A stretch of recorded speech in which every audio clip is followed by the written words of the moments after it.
Hello, I am C.A. Brill, the author of Why Christians Should Oppose Nationalism, a book about why Christians should oppose Christian nationalism, based on, of course, biblical arguments. Now, this time, we are going to be talking about relationalism versus identitarianism. Last time, we talked about the concept of popular sovereignty and how it contradicts several aspects of Christian theology. So let's get into the idea of relationalism versus identitarianism. But before we do that, let me just say if you would like to keep up with what is being said here, feel free to purchase the book. The link is in the description. If you have any questions about anything I say, feel free to leave a comment in the comment section below. And at the end of the series, I have a question and answer segment in which I will answer a variety of questions. Furthermore, if you would like to keep up with future episodes of this show, feel free to subscribe. If you would like to expand the conversation so that more individuals, either for or against these ideas that I am presenting, may be able to engage with my ideas, feel free to like and share this series on social media. So, anyway, I thank you all for watching, and let's get right into the topic of discussion today. So, relationalism versus identitarianism. What am I talking about? Well, this is a concept that is based on my particular observations as I desired to contrast identitarianism with a different way of thinking. And from this, I came up with the idea that relationships can be seen in two different ways, as in, there are identities and relationships, and these are not the same. However, they are both understood to structure society in a number of different ways. So there are two ways to formulate the coherence of a polity. First, a polity may be understood as cohering through the real relations of its members, so that through complex networks of hierarchies, associations, consociations, and laws, the state may hold together its society. This concept is relationalism. And although other Christian philosophers don't give this a particular name, I think this idea is very evident, for example, in Johannes Althusius's Politica and a number of other writings. You could also look into the concept of sphere sovereignty, which essentially, the interlocking spheres essentially demand a type of relational understanding. But let's move on to the second form. That is the second type here, because we talked about relationalism. Now we're going to talk about identitarianism. The unity of a polity may be conceived of as originating from the commonality of its members, so that a common identity among them is what binds them together. This is identitarianism. Which of these should be considered the primary actualizer of the unity of polities is highly significant in the debate concerning Christian nationalism, which is an identitarian ideology, as well as in the broader philosophical dispute between realists and idealists. Now, in my book, I don't actually get into the realist idealist dichotomy, but this is something that's uh, understood very well in political philosophy, especially in the field of international relations, where realists have a view that you should look at how power is structured and how there are things that are necessarily true regardless of what people's opinions about them are. And then idealists have a different concept, that you should strive to accomplish certain things and bend the world into the way you want it to be, and you should want to essentially enforce your ideals upon the world. Now, this is typically understood in the context of liberalism, and although it does exist in other contexts, for example, Marxists are typically understood as a kind of idealist, as are populists, fascists, nationalists in general as well. So idealism is contrasted with realism. And if you want to read a bit more on that, I think I mentioned it a little bit in my other book, A Manifesto for American Conservatives. Although, once again, I don't go 100% deep into the dichotomy, because this is something that people have been writing about for a long time. So you have a lot of realist thinkers like, for example, Thucydides and Machiavelli and Hobbes. Those are all considered in the sort of realist side, and then idealists would be more people like Rousseau, Marx, and Jefferson. That would be a realist. So this isn't something that's limited specifically to the idea of Christianity. This is something that exists broadly in all societies to some extent, that there's a dichotomy here in a different understanding of how the world works. And that, of course, has huge implications when we talk about politics. So, but because of this ongoing debate that exists, it is useful to resolve which of the two is better supported by the words of the Lord and the science of statecraft. So, which of the two, relationalism versus identitarianism, which of the two is better supported by what is written in Scripture and by the science or the underlying logic and knowledge of statecraft? Because, believe it or not, the Bible is not a manual on political science. As such, in this section, I will be drawing in from some other sources, as I already talked about when talking about realism versus idealism, etc. But these issues, that's not to say that I consider that superior to the scriptures. I certainly don't.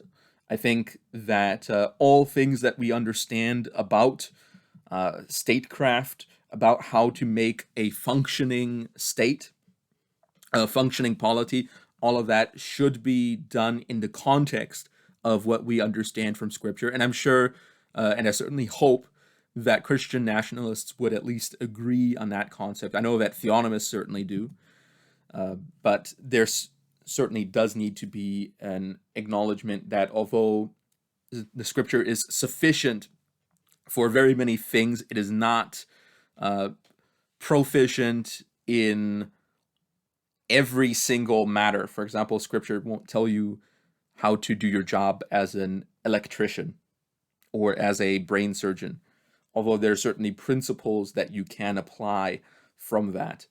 But let's move on beyond this. It should be unsurprising that a survey of Scripture indicates that the kinds of governance which God has established comport better with relationalism than identitarianism. Why should it be unsurprising? Well, I'm going to go into several brief case studies here. Abraham, Isaac, and Israel ruled their households as patriarchs, personally entering into covenants with God. And we see that in Exodus 32:13. So let's get there.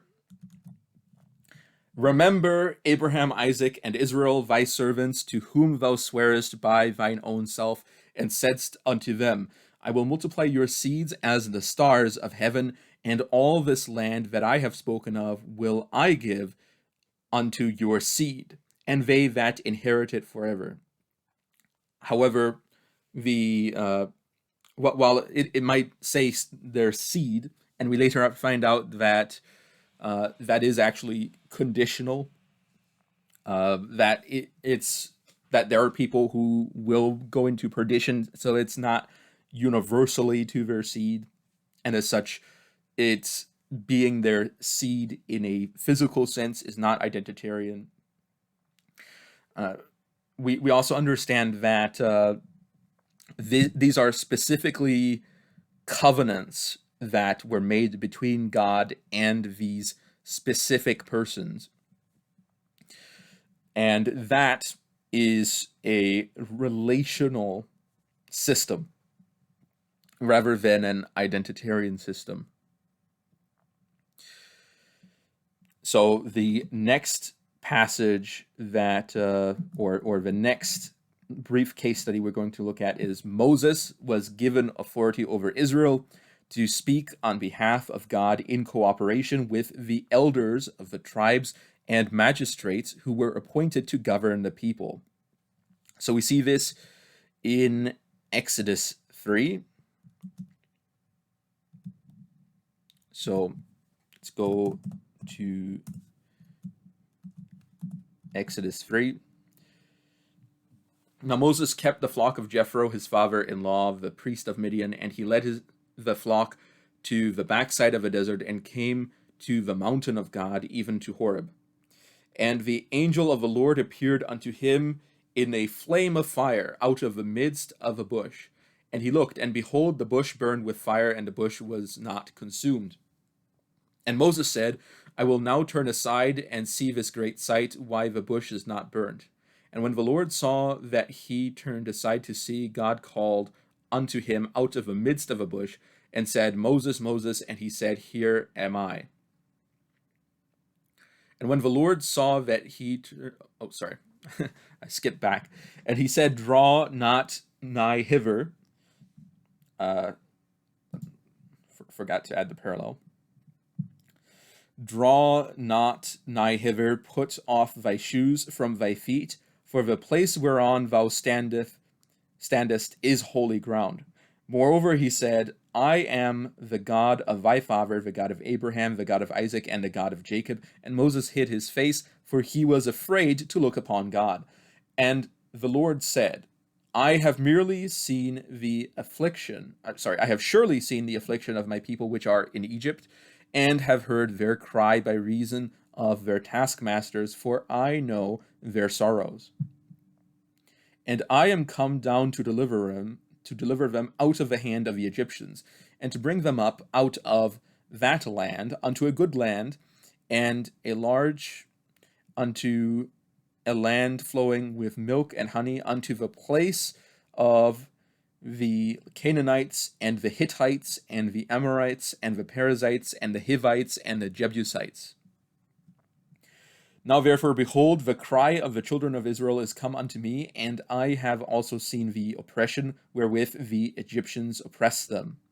Come now therefore, and I will send thee unto Pharaoh, that thou mayest bring forth my people, the children of Israel, out of Egypt. And Moses said unto God, Who am I, that I should go unto Pharaoh, and that I should bring forth the children of Israel out of Egypt? And he said, Certainly I will be with thee, and this shall be a token unto thee that I have sent thee. When thou hast brought forth the people out of Egypt, ye shall serve God upon this mountain. Referring, of course, to Mount Horeb, as mentioned earlier. And Moses said unto God, Behold, when I come unto the children of Israel, and shall say unto them, The God of your fathers hath sent me unto you, and they shall say to me, What is his name? What shall I say unto them? And God said unto Moses, I am that I am. And he said, Thus shalt thou say unto the children of Israel, I am hath sent me unto you.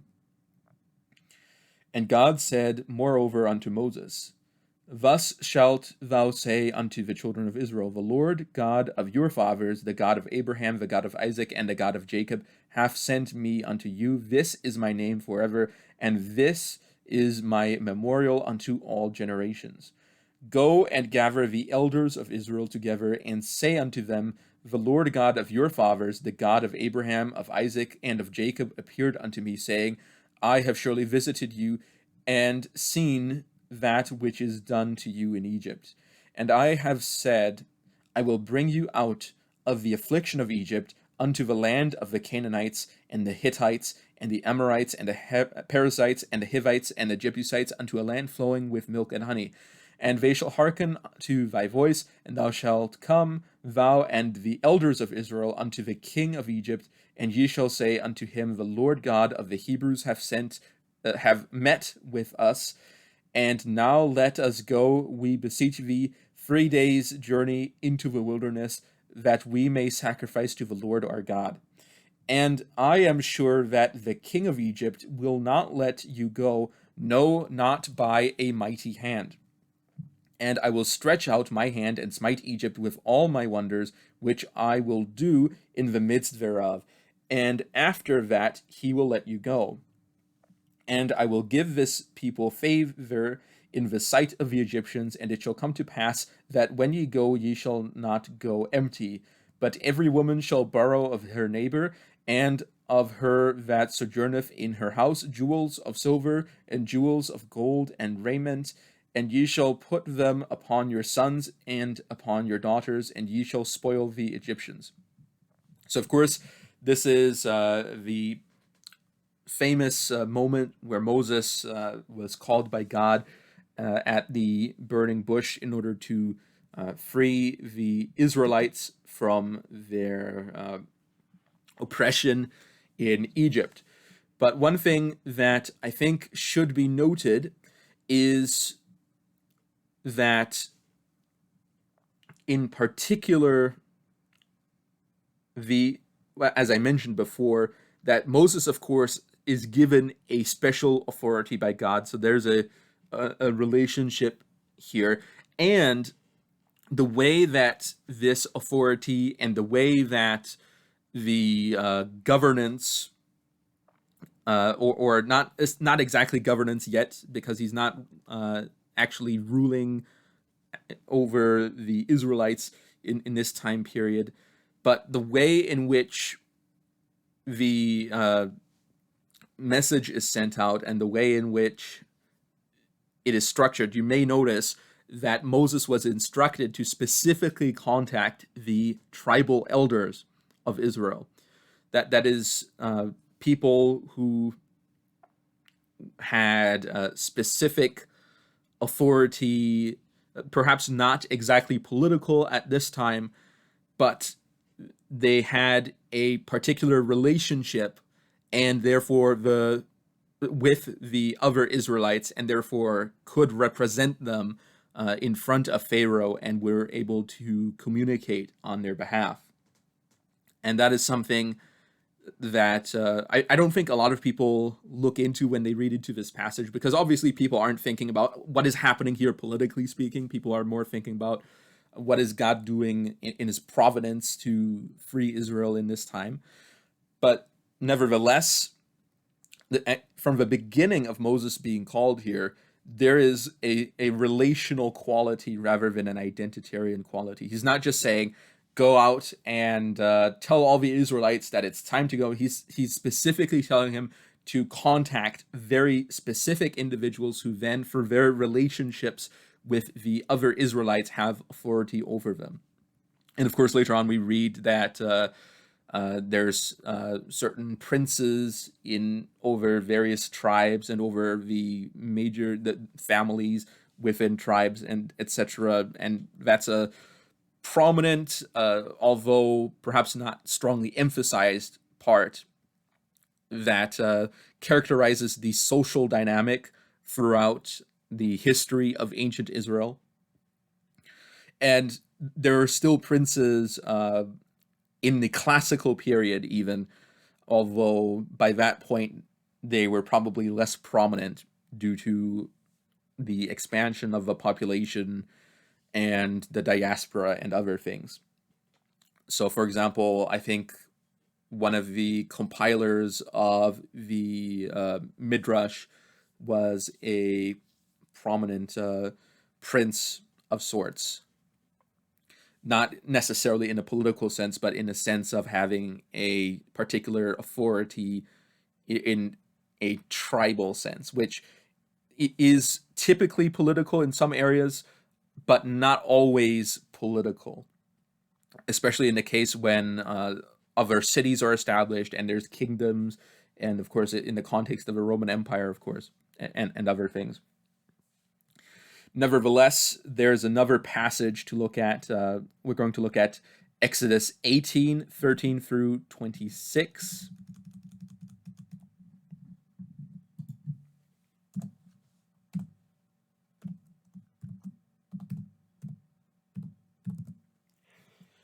And it came to pass on the morrow that Moses sat to judge the people, and the people stood by Moses from the morning unto the evening.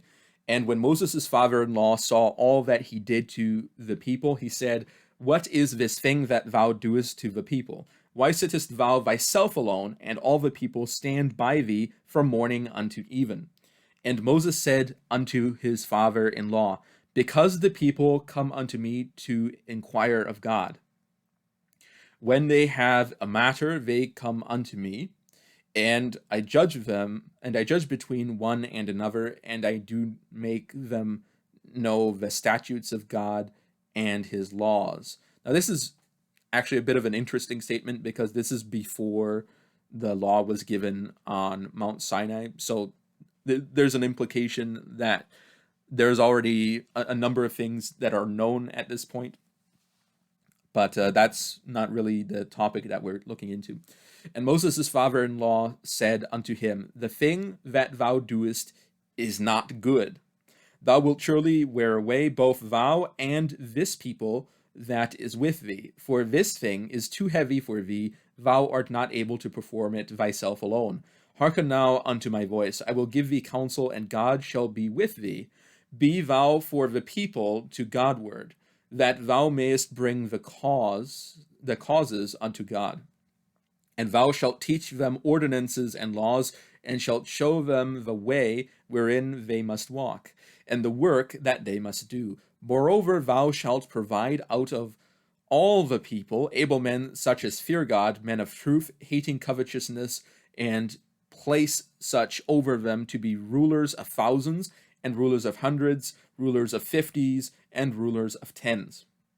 So there's a specific hierarchy being established here. And let them judge the people at all seasons, and it shall be that every great matter which they shall bring unto thee, but every small matter they shall judge. So shall it be easier for thyself, and they shall bear the burden with thee. If thou shalt do this thing, and God commanded thee so, then thou shalt be able to endure. And all this people shall go to their place in peace. So Moses hearkened to the voice of his father-in-law, and did all that he had said. And Moses chose able men out of all Israel, and made them heads over the people, rulers of thousands, rulers of hundreds, rulers of fifties, and rulers of tens. And they judged the people at all seasons. The hard causes they brought unto Moses, but every small matter they judged themselves. So once again, my purpose here is not to say that nationalists don't acknowledge the necessity of having a political structure in any political system, and that identities alone don't hold societies together. The point is to elucidate that it is precisely because it is not the identities that hold these things together that it is necessary to understand these in a more relational rather than identitarian sense. Just like here, these hierarchies that Moses is establishing essentially form relationships that determine the structure of political power and of the judicial tasks specifically here, in order so that every person who needs adjudication of some kind, who needs arbitration, has that available, and that Moses does not necessarily have to accomplish that all himself. Nevertheless, it is a coherent structure, a structure that operates through a particular system. Now, this isn't the formation of a state per se at this point, because even though you could argue that this is a bureaucracy, this is still not the point where there's an actual formation of a state, because politically speaking, a state is something that's a bit more specific than just any polity. But the structure here is definitely relational.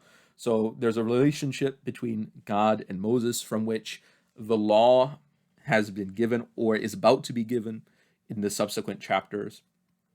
And then Moses teaches the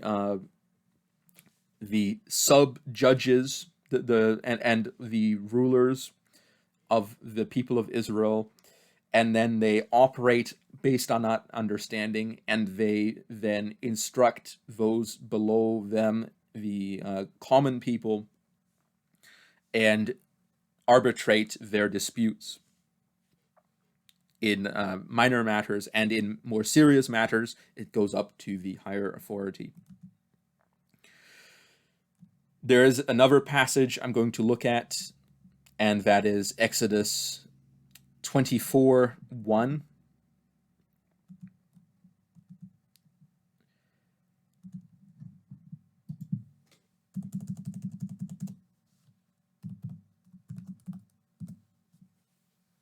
And he said unto Moses, Come up unto the Lord, thou and Aaron, Nadab and Abihu, and 70 of the elders of Israel, and worship ye afar off.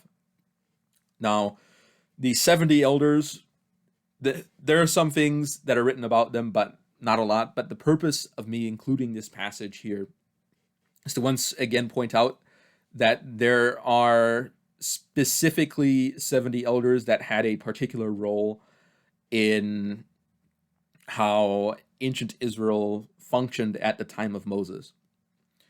And once again, that helps establish the relational quality of rule here.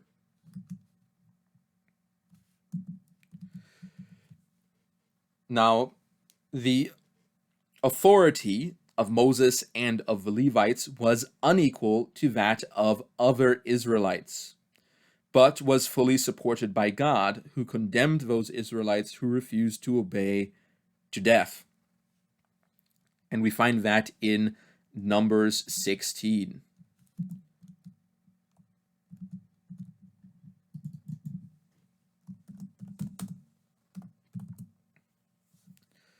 Now Korah, the son of Izhar, the son of Kohath, the son of Levi, and Dathan and Abiram, the sons of Eliab, and On, the son of Peleth, sons of Reuben, took men. And they rose up before Moses, with certain of the children of Israel, 250 princes of the assembly, famous in the congregation, men of renown. So once again, princes of the assembly. So these are people who have specific authority in a particular context there. And they gathered themselves together against Moses and Aaron, and said unto them, Ye take too much upon you, seeing all the congregation are holy, every one of them, and the Lord is among them. Wherefore then lift ye up yourselves above the congregation of the Lord. And when Moses heard it, he fell upon his face. And he spake unto Korah and unto all his company, saying, Even tomorrow the Lord will show who are his, and who is holy, and will cause him to come near unto him. Even him who he hath chosen will he cause to come near unto him. This do, take you censers, Korah and all his company, and put fire therein, and put incense in them before the Lord tomorrow. And it shall be that the man whom the Lord doth choose, he shall be holy. Ye take too much upon you, ye sons of Levi. And Moses said unto Korah, Hear, I pray you, ye sons of Levi, seemeth it but a small thing unto you that the God of Israel hath separated you from the congregation of Israel to bring you near to himself, to do the service of the tabernacle of the Lord, and to stand before the congregation to minister unto them? And he said, and he hath brought thee near to him, and all thy brethren the sons of Levi with thee, and seek ye the priesthood also? For which cause both thou and all thy company are gathered together against the Lord. And what is Aaron that ye murmur against him? And Moses sent to call Dathan and Abiram, the sons of Eliab, which said, We will not come up. It is a small thing that thou hast brought us up out of a land that floweth with milk and honey, to kill us in the wilderness, except thou make thyself altogether a prince over us. So they are impugning Moses's intentions here. Moreover, thou hast not brought us into a land that floweth with milk and honey, or given us inheritance of fields and vineyards. Wilt thou put out the eyes of these men? We will not come up. And Moses was very wroth, and said unto the Lord, Respect not thou their offering. I have not taken one ass from them, neither have I hurt one of them. And Moses said unto Korah, Be thou and all thy company before the Lord, thou and they and Aaron tomorrow, and take every man his censer, and put incense in them, and bring ye before the Lord every man his censer, 250 censers, thou also and Aaron each of you his censer. And they took every man his censer, and put fire in them, and laid incense thereon, and stood in the door of the tabernacle of the congregation with Moses and Aaron. And Korah gathered all the congregation against them unto the door of the tabernacle of the congregation, and the glory of the Lord appeared unto all the congregation. And the Lord spoke unto Moses and Aaron, and unto Aaron, saying, Separate yourselves from among this congregation, that I may consume them in a moment. And they fell upon their faces, and said, O God, the God of the spirits of all flesh, shall one man sin, and wilt thou be wroth with all the congregation? And the Lord spake unto Moses, saying, Speak unto the congregation, saying, Get you up from about the tabernacle of Korah, Dathan, and Abiram. And Moses spoke up, and went unto Dathan and Abiram, and the elders of Israel followed him. And he spake unto the congregation, saying, Depart, I pray you, from the tents of these wicked men, and touch nothing of theirs, lest ye be consumed in all their sins. So they gat up from the tabernacle of Korah, Dathan, and Abiram on every side. And Dathan and Abiram came out and stood in the door of their tents, and their wives, and their sons, and their little children. And Moses said, Hereby ye shall know that the Lord hath sent me to do all these works, for I have not done them of mine own mind. If these men die the common death of all men, or if they be visited after the visitation of all men, then the Lord hath not sent me. But if the Lord make a new thing, and the earth open her mouth and swallow them up with all that appertain unto them, and they go down quick into the pit, then ye shall understand that these men have provoked the Lord.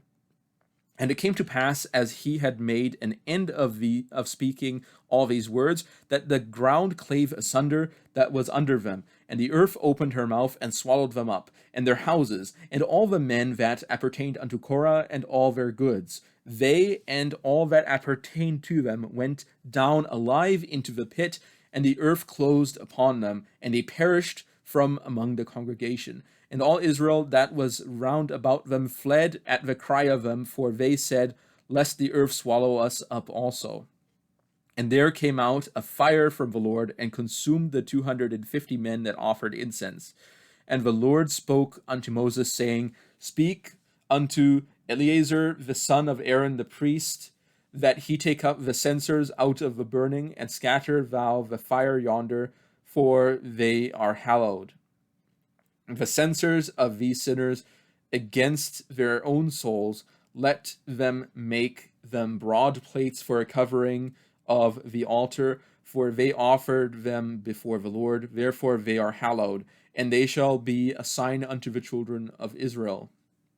And Eleazar the priest took the brazen censers wherewith they that were burned had offered, and they were made broad plates for a covering of the altar, to be a memorial unto the children of Israel, that no stranger which is not of the seed of Aaron come near to offer incense before the Lord, that he be not as Korah and as his company, as the Lord said to him by the hand of Moses.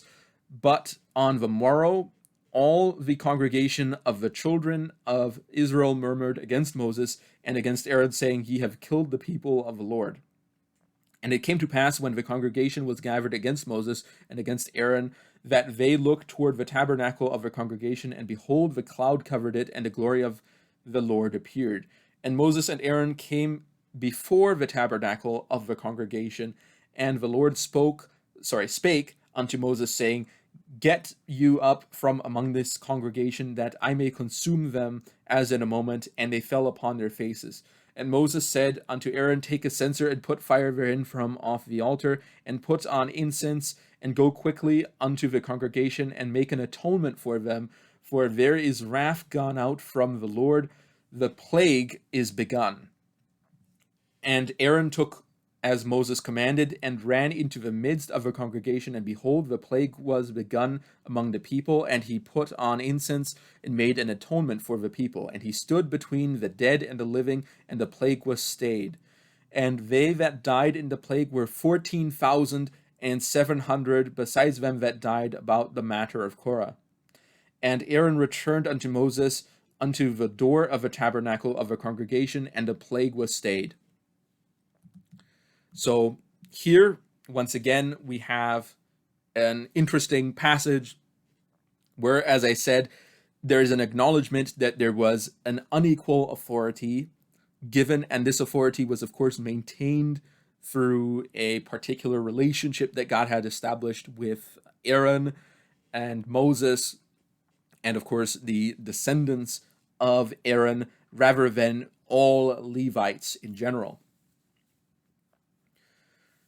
And also that there was, of course, not just all Levites, but all Israelites in general, because the question put forward by Korah was not merely that it was the sons of Aaron that ought to be priests, but what about the Israelites in general? Aren't they all holy? Don't they all have this identity as God's holy nation and the kingdom of priests? Well, the answer is they have different roles and they have different relationships to carry out.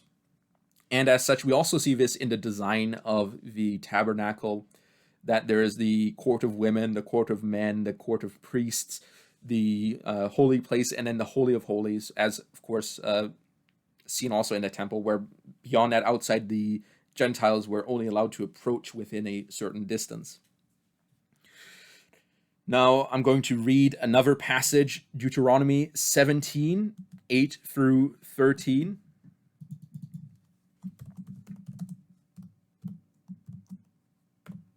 And of course, we know that God took it very seriously, because the people that disagreed and tried to demonstrate their disagreement were killed.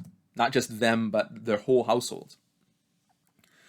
If there arise a matter too hard for thee in judgment, between blood and blood, between plea and plea, between stroke and stroke, between matters of controversy within thy gates, then shalt thou arise, and get thee up into the place which the Lord thy God shall choose. And thou shalt come unto the priests and the Levites, and unto the judge that shall be in those days, and inquire, and they shall show thee the sentence of judgment. And thou shalt do according to the sentence which they of that place which the Lord shall choose shall show thee. And thou shalt observe to do according to all that they inform thee, according to the sentence of the law which they shall teach thee, and according to the judgment which they shall tell thee. Thou shalt do. Thou shalt not decline from the sentence which they shall show thee to the right hand nor to the left.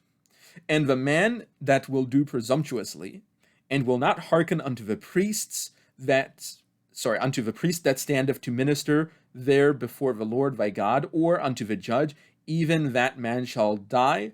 And thou shalt put away the evil from Israel, and all the people shall hear and fear and do more and know and do no more presumptuously. So once again, there are particular authorities established, and there's a relationship that the people ought to have with those authorities, and to violate that relationship through disobedience and this isn't just merely actual violent rebellion. This is because it says, who will not hearken unto the priest or unto the judge. That's not just violent rebellion. That includes the category of civil disobedience in the context of the Mosaic Law.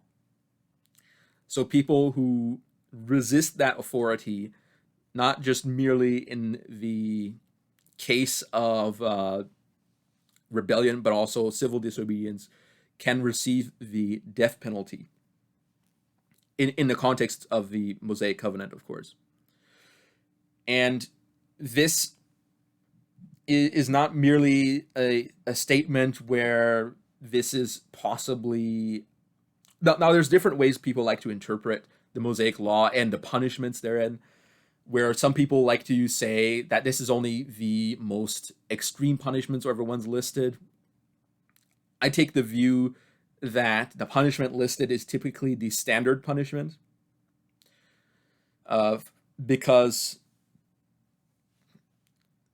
these laws aren't merely for the purpose of civil administration, but they have a particular purpose in the purity of Israel. Now, that being said, that doesn't mean that there isn't room for clemency at all in some cases, but what we see is that this the enforcement of these laws not only and of the death penalty in these laws not only has an importance in the legal and civil sense, but it also has an importance in the sense of ritual purity, because we see, and thou shalt put away the evil from Israel. So this has to do with not just establishing the legal authority that governs in the land, but also with the ritual purity of Israel.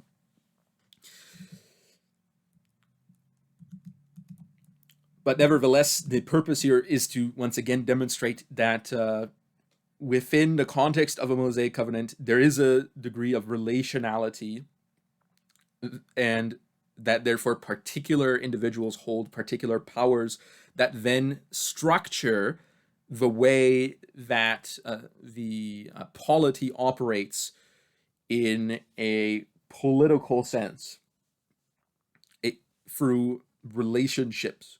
So as the individuals on top, which would be Moses, or later on Joshua, the judges, the kings, they hold particular authority, and then the priests hold their authority, and then there's various magistrates that have to deal with judicious matters as established in the time of Moses, and then there's the tribal princes and the elders, and in the case of a city, you would expect there to be other authorities in charge of a city, special offices that would necessarily have to be established.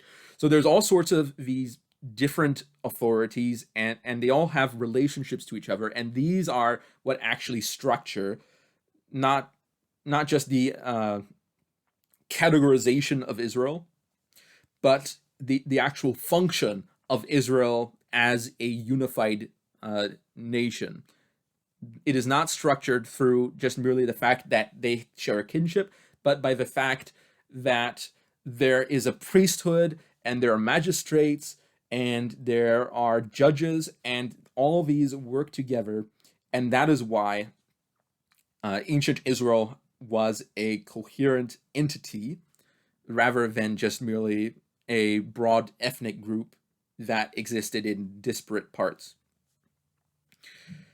Now, moving on from that, for the covenant that God had made with the Israelites was conditioned upon their obedience. And we're going to go back to Exodus 19, 5 through 8.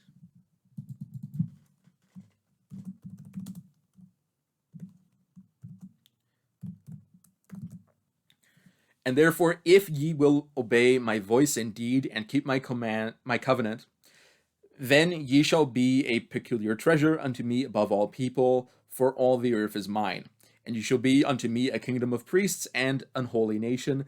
These are the words which thou shalt speak unto the children of Israel. And Moses came and called for the elders of the people, and laid before their faces all these words which the Lord commanded him. And all the people answered together and said, all that the Lord hath spoken we will do. And Moses returned the words of the people unto the Lord.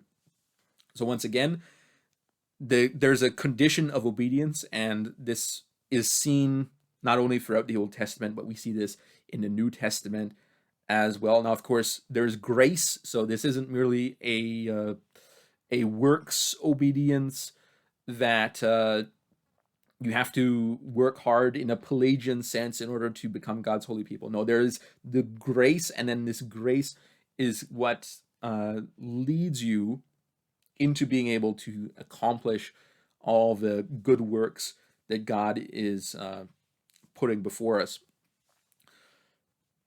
Now, another, and once again, another thing to emphasize here is that the way in which the covenant is communicated to the people is not merely that it is just broadly said to all the people as an undifferentiated mass, but the covenant is first communicated to Moses, and then Moses communicates it to the elders of the people, who then presumably communicate it to all the rest of the people, which is why the people in the following verse 8, answer together.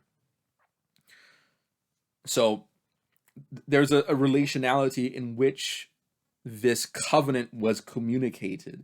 That and when I say communicated, I don't mean it in some weird metaphysical sense. I'm saying in the context of people actually speaking and talking to each other and transferring information. So that was the way in which there is quite a bit of relationality in the Mosaic covenant. Now, relationality is not only established in the context of the Mosaic covenant. So now let us go to a different, not a different covenant, but a different part of the Bible. We're going to look at the book of Joshua. So Joshua was also given full authority to lead the Israelites. So we're going to look at Joshua chapter 1.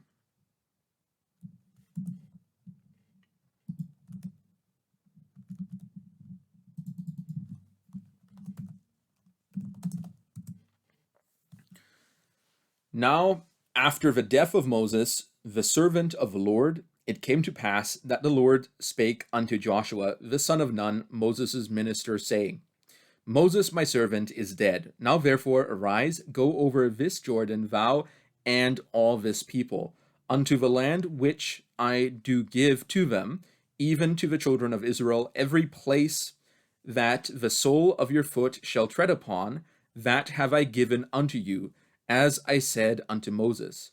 From the wilderness of and this Lebanon, even unto the great river, the river Euphrates, all the land of the Hittites, and unto the great sea toward the going down of the sun shall be your coast. And there shall not any man be able to stand before thee all the days of thy life. As I was with Moses, so I will be with thee. I will not fail thee nor forsake thee. Be strong and of a good courage. For unto this people shalt thou divide for an inheritance the land which I swear unto their fathers to give them.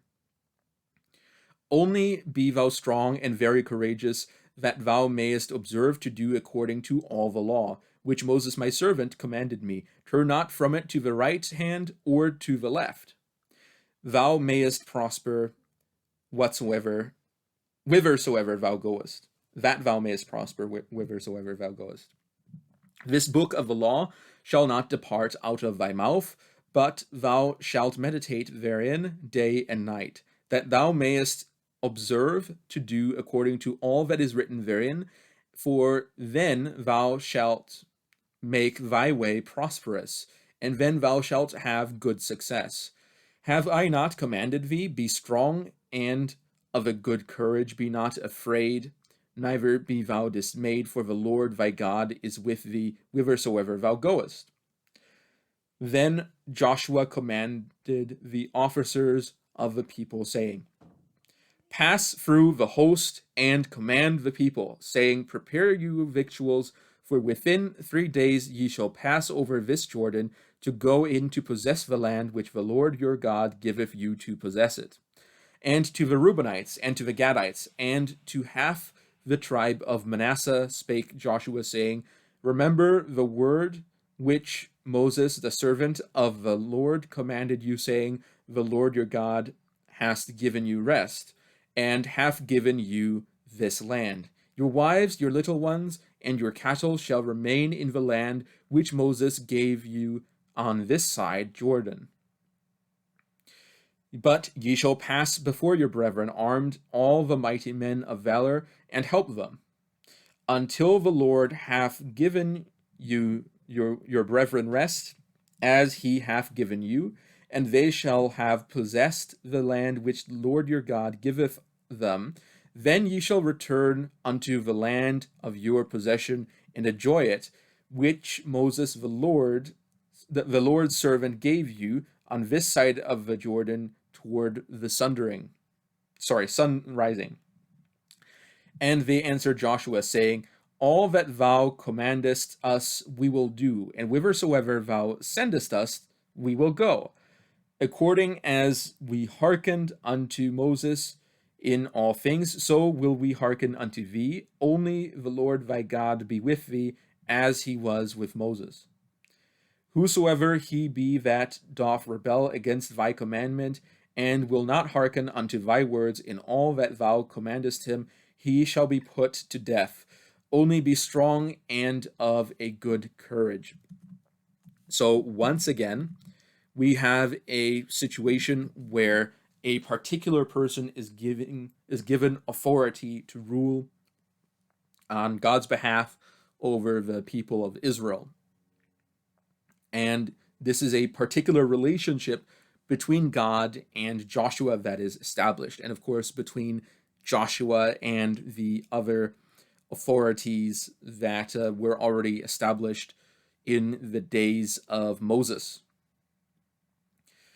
And after Joshua, the tribes continued to be ruled by tribal elders, but they were all allowed to be conquered for their disobedience to God, later being rescued by God's appointed judges. And we see this in Judges 2.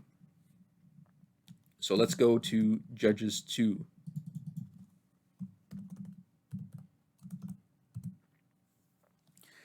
And an angel of the Lord came up from Gilgal to Bochim and said, I made you to go up out of Egypt, and have brought you unto the land which I swear unto your fathers, and I said, I will never break my covenant with you.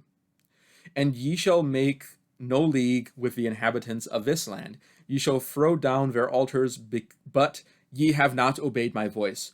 Why have ye done this? Wherefore I also said, I will not drive them out from before you, but they shall be as thorns in your sides, and their gods shall be a snare unto you. And it came to pass, when the angel of the Lord spake these words unto all the children of Israel, that the people lifted up their voice and wept. and they called the name of that place Bochim or Bochim or Bochim. I don't know Hebrew. Uh, and they sacrificed there unto the Lord. And when Joshua had let the people go, the children of Israel went every man unto his inheritance to possess the land. And once again, these people didn't just receive the land in a general sense. Various families received specific parts of land and it was specifically divided to them. So this is once again an example of the relational sense of the conquest of Canaan. And the people served the Lord all the days of Joshua and all the days of the elders that outlived Joshua. And this is where I talk about the elders, that there were elders that ruled with Joshua and possibly had already begun to rule in the days of Moses, although, of course, a number of years passed between the time of Moses and the death of Joshua, so it could have been that some died and more came up, just like most of them had likely died in the time in the wilderness. So, and the people served the Lord all the days of Joshua and all the days of the elders that outlived Joshua, who had seen all the great works of the Lord that he did for Israel. And Joshua the son of Nun, the servant of the Lord, died, being 110 years old. And they buried him in the border of his inheritance in Timnath-Heres, in the mount of Ephraim, on the north side of the hill Gaash. And also all that generation were gathered unto their fathers, and there arose another generation after them, which knew not the Lord, nor yet the works which he had done for Israel. And the children of Israel did evil in the sight of the Lord, and served Baalim, or various Baals, as is written in the NASB. Baal, for people who are wondering, it just means, it's a word that means Lord, in a similar way that you would use the Greek Kyrios or the Latin Dominus. However, of course, in context, it's understood to refer to various gods that were worshipped in Canaan at the time, who would be referred to as Baal. And there were a number of different ones, and presumably each city had its own. And then there were some that were more popular and were worshipped by various people. And they had their female counterparts, the Ashtaroth or Asherah, Asherim, similar to Astarte, and so there's a religious situation going on. Essentially, the gist is people are worshiping other gods rather than the Lord.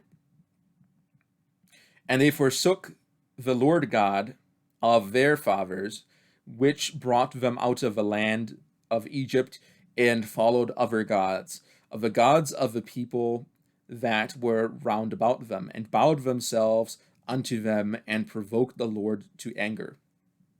And they forsook the Lord, and served Baal and Ashtaroth. And the anger of the Lord was hot against Israel, and he delivered them into the hands of spoilers that spoiled them, and sold them into the hands of the enemies round about, so that they could not any longer stand before their enemies. Whithersoever they went out, the hand of the Lord was against them for evil, as the Lord had said, and as the Lord had sworn unto them, and they were greatly distressed.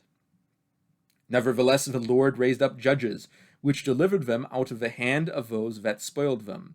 And yet they would not hearken unto their judges, but they went a-whoring after other gods, and bowed themselves unto them.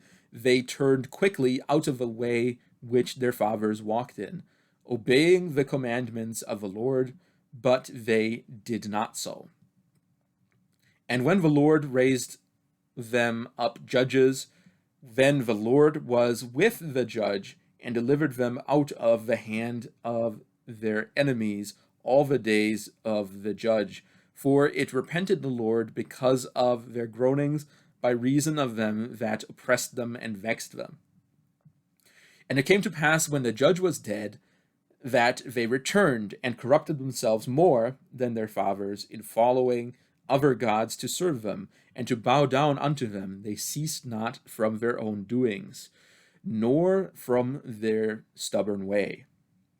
And the anger of the Lord was hot against Israel, and he said, because that this people have transgressed my covenant which I commanded their fathers, and have not hearkened unto my voice, I also will not henceforth drive out any from before them of the nations which Joshua left when he died, that through them I may prove Israel, whether they will keep the way of the Lord to walk therein, as their fathers did keep it or not. Therefore the Lord left those nations without driving them out hastily, neither delivered he them into the hand of Joshua. And of course, most of this happened after Joshua died, and this is the pattern of the rest of the book of Judges. But nevertheless, once again, there are specific relationships here. Of course, the elders continue to be relevant after there was no longer a single leader in Israel.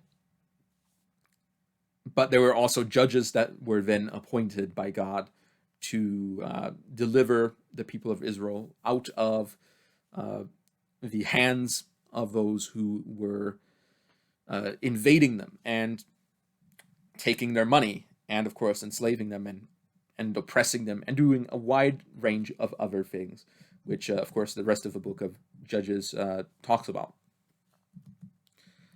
So the point here is to say that even after the end of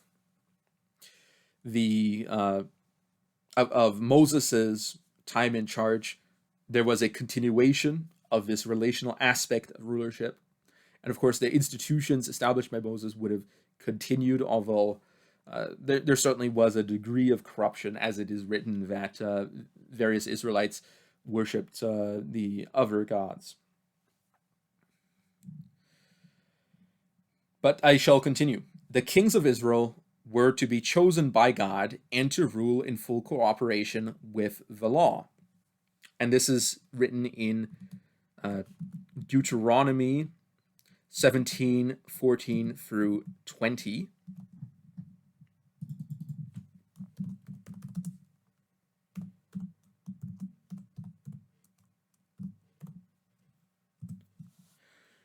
When thou art come into the land which the Lord thy God giveth thee, and shalt possess it, and shalt dwell therein, and shalt say, I will set a king over me, like as all the nations that are about me. Thou shalt in any wise set him a king over thee, whom the Lord thy God shall choose. One from among thy brethren shalt thou set king over thee. Thou mayest not set a stranger over thee, which is not thy brother. But he shall not multiply horses to himself, nor cause the people to return to Egypt, to the end that he should multiply horses. For as much as the Lord hath said unto you, he shall henceforth return no more that way. Neither shall he multiply wives to himself, that his heart turn not away, neither shall he greatly multiply to himself silver and gold. And it shall be, when he sitteth upon the throne of his kingdom, that he shall write him a copy of this law in a book out of that which is before the priests, the Levites. And it shall be with him, and he shall read therein all the days of his life, and that he may learn to fear the Lord his God, to keep all the words of this law and the statutes to do them, that his heart be not lifted up above his brethren, and that he turn not aside from the commandment to the right hand or to the left, to the end that he may prolong his days in his kingdom, he and his children in the midst of Israel. So here, once again, there is a particular relationship here that God is the one that, in the context of Israel, gets to decide who is king. Now, of course, it is said that the people do participate in this decision, but ultimately it is the choice of God, and God then gives some guidelines as to who may be king and how these individuals may rule. So the kings, of course, are to be chosen by God and to rule in full cooperation with the law. This is, of course, in the context of the Mosaic covenant as it continues through the kingship in Israel, having the right to obtain for themselves a portion of the wealth of their subjects and their service to strengthen their royal authority. And this is written in 1 Samuel 8. So, and there's a bit of a commentary on this because in the 16th century, people were developing theories of absolute monarchy and such things. So King James wrote a treatise called The True Law of Free Monarchies and of the reciprocal relationship between rulers and subjects. Or is it reciprocal duties or whatever? Anyway, The True Law of Free Monarchies. It's a treatise that King James wrote about absolute monarchy, and he makes a commentary in it on this to demonstrate particular authorities of the kings. I just thought it was relevant in case people wanted to look that up. It's an interesting read. And it came to pass, when Samuel was old, that he made his sons judges over Israel. Now the name of his firstborn was Joel, and the name of his second, Abiah. They were judges in Beersheba. And his sons walked not in his ways, but turned aside after lucre, and took bribes and perverted judgment. Then all the elders of Israel gathered themselves together, and came to Samuel unto Ramah, and said unto him, Behold, thou art old, and thy sons walk not in thy ways. Now make us a king to judge us like all the nations. But the thing displeased Samuel when they said, Give us a king to judge us. And Samuel prayed unto the Lord. And the Lord said unto Samuel, Hearken unto the voice of the people in all that they say unto thee. For they have not rejected thee, but they have rejected me, that I should not reign over them. So here it is. God is, of course, giving a bit of a condemnation of the elders of Israel, who made a complaint to Samuel there.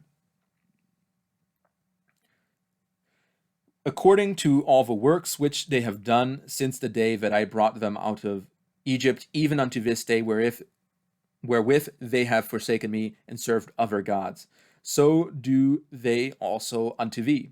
Now therefore hearken unto their voice, howbeit yet protest solemnly unto them, and show them the manner of the king that shall reign over them. So now we're establishing how a king should rule in Israel in the context of the Mosaic covenant. Of course, besides the law that we read earlier. And Samuel told all the words of the Lord unto the people that asked of him a king. He said, This will be the manner of a king that shall reign over you. He will take your sons and appoint them for himself, for his chariots, and to be his horsemen. And some shall run before his chariots. And he will appoint him captains over thousands, and captains over fifties, and will set them to ear his ground, and to reap his harvest, and to make his instruments of war, and instruments of his chariots. And he will take your daughters to be confectionaries and to be cooks and to be bakers. So this tells you broadly what types of professions were common for women to have in this society. That women were not just merely housewives in pre-modern times, that there were actually specific professions that women had, and these were ones that were common in that society. And he will take your fields and your vineyards and your olive yards, even the best of them, and give them to his servants. And he will take the tenth of your seed and of your vineyards, and give to his officers and to his servants. And he will take your manservants and your maidservants and your goodliest young men and your asses, and put them to his work. He will take the tenth of your sheep, and ye shall be his servants. And ye shall cry out in that day because of your king, which ye have chosen you, which ye shall have chosen you. And the Lord will not hear you in this day. Nevertheless, the people refused to obey the voice of Samuel, and they said, Nay, but we will have a king over us, that we also may be like all the nations, and that our king may judge us and go out before us and fight our battles. And Samuel heard all the words of the people, and he rehearsed them in the ears of the Lord. And the Lord said to Samuel, Hearken unto their voice, and make them a king. And Samuel said unto the men of Israel, Go ye every man unto his city. And then subsequent to this, Saul eventually is chosen to be the king of Israel. But of course, once again, there's a relational aspect here, because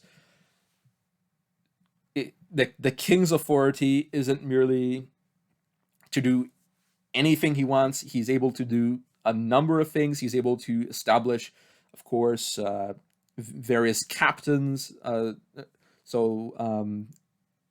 military officers, magistrates, and people to manage his household, and to demand people to work for him, and to demand wealth from his subjects to some extent in order to fund his authority. So there is an understanding that the king does have a right to obtain, to some degree, some of the wealth and service of the subjects. And this is, once again, something that's very relational, because this isn't merely the king goes and just controls all the people in an unflattened out sense, but he gets aid from particular persons, and these are relationships that are established, and of course there's the taxation relationship and the tribute relationship and the employment relationship, and all these relationships are being established. So it's no longer merely, you could say that it's just Israel is a nation, but the king here becomes the earthly sovereign of this nation, and not only of the nation, but of the polity as a whole. Because, as I said earlier, nations are not the same as polities. Nations are the people. The polities is the political mechanism. It is the government. But beyond having this authority, kings also were commended to rule virtuously. So we read that in Proverbs 16, 10 through 15.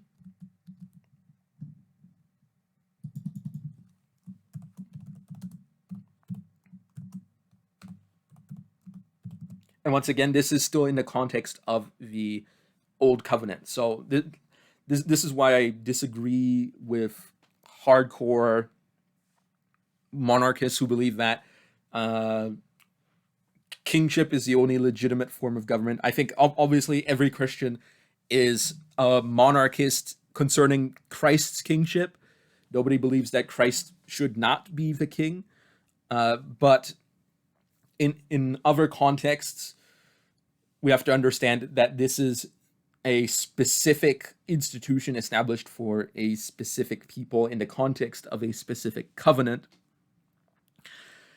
And that doesn't mean that it is delegitimizes other types of rulership, such as republics. As I had mentioned in a previous episode concerning the Roman system of governance, which had a mixture of various types of governance throughout its whole system. So anyway, let's read here. A divine sentence is in the lips of the king, his mouth transgressive, not in judgment. A just weight and balance are the Lord's, all the weights of a bag are his work. It is an abomination to kings to commit wickedness, for the throne is established by righteousness. Righteous lips are the delight of kings, and they love him that speaketh right. The wrath of a king is as messengers of death, but a wise man will pacify it. In the light of the king's countenance is life, and his favor is as a cloud of the latter rain. And of course, I believe that God's and the wisdom here given by Solomon, God's commands for kings to rule virtuously, and the wisdom of Solomon that kings ought to rule virtuously, doesn't just apply to monarchs, it also applies to rulers in republics as well. So I will also read Proverbs 20, verse 2.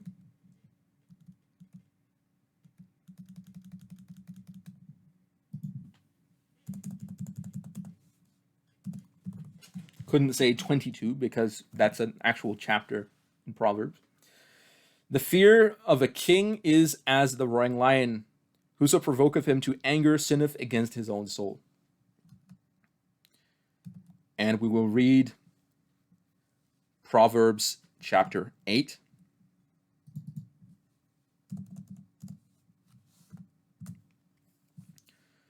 Doth not wisdom cry, and understanding put forth her voice?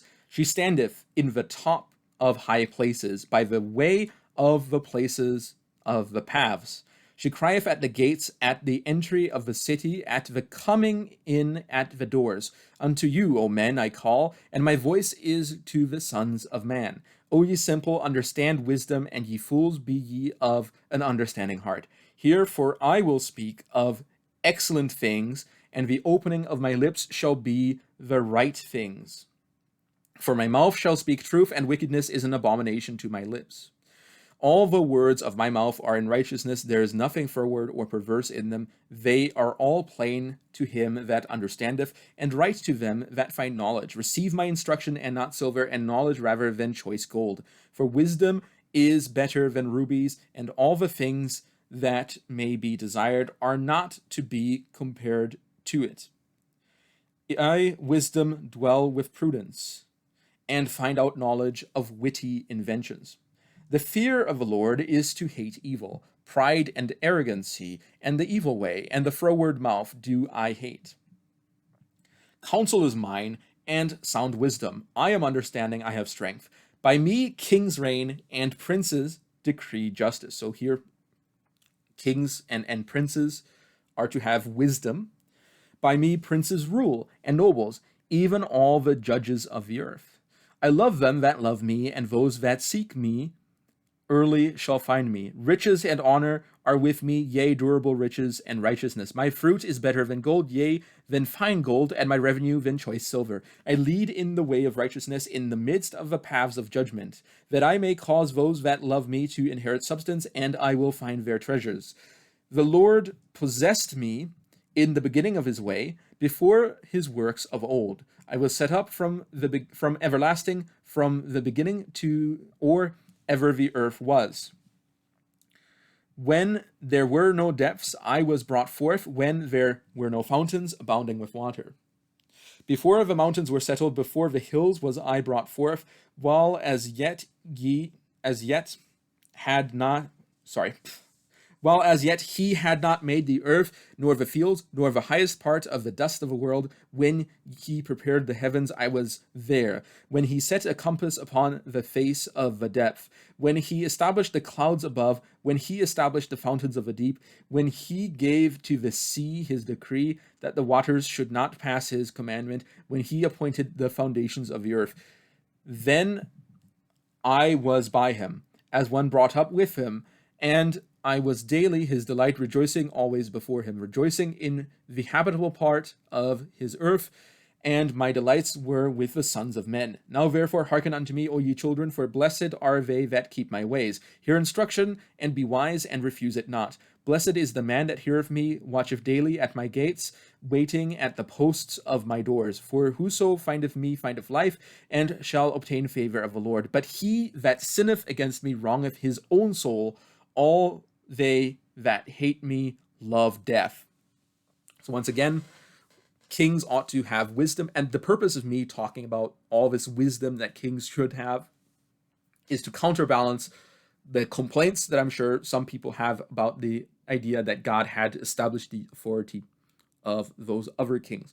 That there's a contrast here, that this relationship between God and kings is not merely a one-way relationship of God establishing kings, but also a two-way relationship of the kings, therefore, due to them being established by God, having an obligation to obey the virtues that God has established.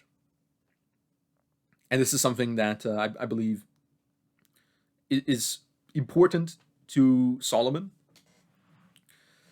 as Solomon, of course, found a lot of wisdom as a king, but also made a number of mistakes, as did all the other kings. All the kings made some mistakes.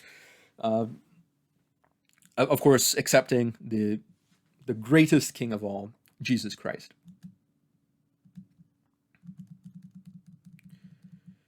Now, another passage I'm going to look at is Proverbs 29:12.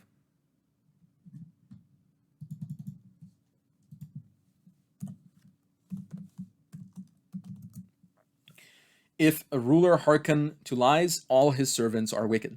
So that's the negative contrast there.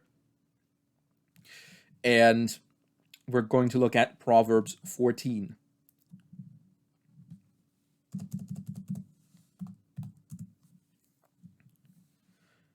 Every wise woman buildeth her house, but the foolish plucketh it down with her hands. He that walketh in his uprightness feareth the Lord, but he that is perverse in his ways despiseth him. In the mouth of the foolish is a rod of pride, but the lips of the wise shall preserve them. Where no oxen are, the crib is clean, but much increase is by the strength of an ox. A faithful witness will not lie, but a false witness will utter lies. A scorner seeketh wisdom and findeth it not, but knowledge is easy unto him that understandeth. Go forth from the presence of a foolish man, when thou perceivest not in him the lips of knowledge. The wisdom of the prudent is to understand his way, but the folly of fools is deceit. Fools make a mock of sin, but among the righteous there is favor. The heart knoweth his own bitterness, and the stranger doth not intermeddle with his joy. The house of the wicked shall be overthrown, but the tabernacle of the upright shall flourish. There is a way which seemeth right unto a man, but the end thereof are the ways of death. Even in laughter the heart is sorrowful, and the end of that mirth is heaviness. The backslider in heart shall be lifted with his own ways, and a good man shall be satisfied from himself. The simple believeth every word, but the prudent man looketh well to his going. A wise man feareth and departeth from evil, but the fool rageth and is confident. He that is soon angry dealeth foolishly, and a man of wicked devices is hatred. The simple inherit folly, but the prudent are crowned with knowledge. The evil bow before the good, and the wicked at the gates of the righteous. The poor is hated even of his own neighbor, but the rich hath many friends. He that despiseth his neighbor sinneth, but he that hath mercy on the poor happy is he. Do they not err that devise evil? But mercy and truth shall be to them that devise good. In all labor there is profit, but the talk of the lips tendeth only to penury. The crown of the wise is their riches, but the foolishness of fools is folly. A true witness delivers souls. Actually, I messed up. Although that is a bit of wisdom there. It's actually Proverbs 29, verse 14, I believe, is the passage that I was going for. But anyway, nevertheless, these are all things that apply. The thing about Proverbs is you read a part of Proverbs, and even if that's not what you're looking for, it probably is still applies. So let's go Proverbs 29:14. In my notes, since I don't frequently do the thing where I skip around in a chapter, I didn't notice that I was doing that.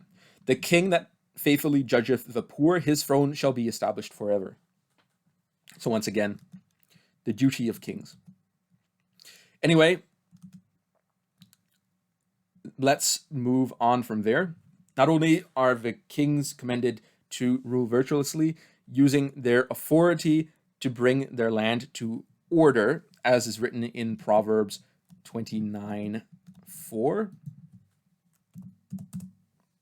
The king by judgment establisheth the land, but he that receiveth gifts overthroweth it. So there you go. And that, I believe, is particularly important when understanding kingship in the context of the Mosaic covenant and the subsequent establishment of the kingdom of Israel. But that's all I've got time for today. And next time we will be looking at another very, very important case in discussing this, and that is the kingdom of heaven. Look forward to that. But anyway, I've been C.A. Burrell, the author of Why Christians Should Oppose Christian Nationalism, which is available in the description. If you like what I've said, or you just want to expand the conversation, whether it is to people who are in support or in opposition of my ideas, in order to engage with the ideas I'm bringing forth in my book, feel free to share these videos on social media and to like them on YouTube. And if you would like to keep up with further releases of this series, feel free to subscribe and also leave comments in the comments section below, asking questions and follow-up questions. And at the end of the series, I will have a question and answer segment answering relevant questions. So anyway, thank you all for watching, and I hope that this has been educational for you. And I will be seeing you all next time. Over and out.